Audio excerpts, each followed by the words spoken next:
يعني هذا السؤال ديالك راه هو واحد السؤال اللي هو كبير.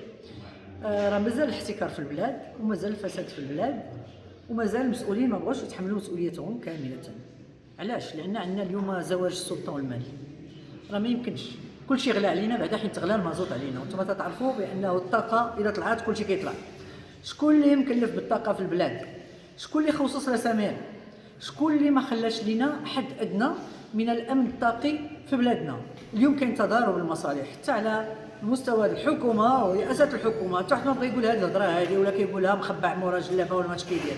ما يمكنش هاد الناس، راه تقارير كتكلم على 50 مليار ديال الدرهم مشات في جيوب 4 العائلات مغربيه. حنا كنطالبوا مجلس ديال المنافسه يعطينا تقرير. كان السي القراوي عطى واحد التقرير مزيان ومشى في حالاته، جاب واحد السيد نزيه وممتاز. كنتمناو تكون عنده الشجاعه ديال السي القراوي ويخرج تقرير، لان الفلوس ترجع للخزينه. هذه الاولى، لانه ما يمكنش الحكومه دير ترميمات وتعطي اعانه لاصحاب النقل. لا، خصك تنقصي الثمن على المواطنين كلهم بما فيهم الناس اللي هما في المجال ديال النقل. هذه الاولى. ثانيا، الحكومه خصها تخدم بتخطيط استراتيجي.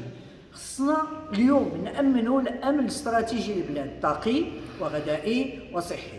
الصحه قال لك خاصكم تخلصوا كل شيء، خلصتها الفقراء غادي يخلصوا. الغذاء دارت المخطط الاخضر استفدوا منه يعني المستثمرين الكبار كيديروا البومبلوموس، وحنا ما عندناش الماء. سوس راه كنا كنلقاو الماء على 10 20 متر، ودابا 500 متر كتلقاه مالح لان دخلت المياه الجوفيه. وداخلين حتى في المصانع اليوم ديال تحليه المياه هومانيت نفس الاسماء. ايوا فين مواد الامن الغذائي؟ اش خاصنا حنايا؟ اش كياكلوا المغاربه؟ كل هالمواد الغذائيه الفلاحيه الزراعيه اللي كنستهلكوها خصها تكون عندها جوده عاليه، ويديروا لنا بنك ديال البذور اليوم ويساعدوا الفلاح الصغير اللي هو 85% ديال الفلاحه، ويحافظوا على الماء. نحاولوا على الماء ونطوروا حنا الصناعه ديال التنقيط مغربيه، ونديروا البذور مغربيه والاسمده مغربيه، ماشي نبقاو نجيبوها من عندك الجهات اللي بغات تولينا نوليو تابعين لها. هادشي ما كديروش هذه الحكومه. واليوم الانتاج ديال اللحوم، كان واحد الوقت قريب كنا كنتجوا اللحوم ديالنا كنتجوها، واحد الوقت سمعناهم ما تذبحوش البقره، ما ديروش. راه الامور ما خصش تدار بهذا الشيء، خص يفهمونا ويهضروا معنا علاش درتوا هذا الشيء، ويكون في اطار واحد الانسجام كبير بين المخطط الفلاحي والزراعي وتوفير اللحوم وتوفير الحليب وتوفير الصناعه التحويليه باش نهضوا بالبلاد. راه لا كورونا لا كانت ليها شي مزيه، بينت بان خص يكون دور ديال الدوله اقوى اليوم واحسن في المجال الصحه والتعليم وفي المجال ديال التامين ديال الامن الغذائي. هاد الناس غادي كيف البارح عطاو صاحبهم يجيبوا البقر، غدا صحابهم اخرين غادي يجيبوا الاغنام وعاطينهم 500 درهم على الراس كدعم. 500 درهم عطيها للفقير اللي غيمشي للسوق وباغي يشري حولي سرديس غيور لوليدو من هنا وغيفرح. 500 درهم عطيها لهذاك اللي جاي من المدرسه باش يعمر الشكاره ديال الدراري.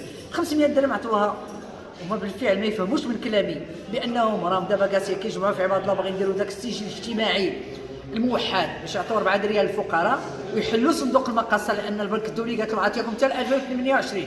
ايوا تعويم الدرهم، حيدوا عليا صندوق المقاصه، ما بقى لا دعم لا سكر لا الاشكال ديال الدقيق ولا غاز وسين تطير. الطبقه المتوسطه ما بقاتش. غدا غادي نوليو كلنا فقراء بهذه التدابير الترميميه التي تغني الغني وتفقر الفقير. فين الاصلاحات الضريبيه اللي بغيناها باش ندخلوا باش نعمروا الخزينه ونشوفوا باش نمولوا التعليم ونمولوا الصحه ونديروا هذا الشيء؟ هاد الناس قلصوا كل شيء، مالين 30% الكبار مع الصغيورين اللي كانوا كيخلصوا 10% جمعوا كل شيء 20% ديال الضريبه على الناس اللي كتدخل اقل من 100 مليون ديال الدرهم في العام. ايوا شنو هي هذا الشيء؟ كتضرب هذاك الصغير وتنقص لذاك الكبير.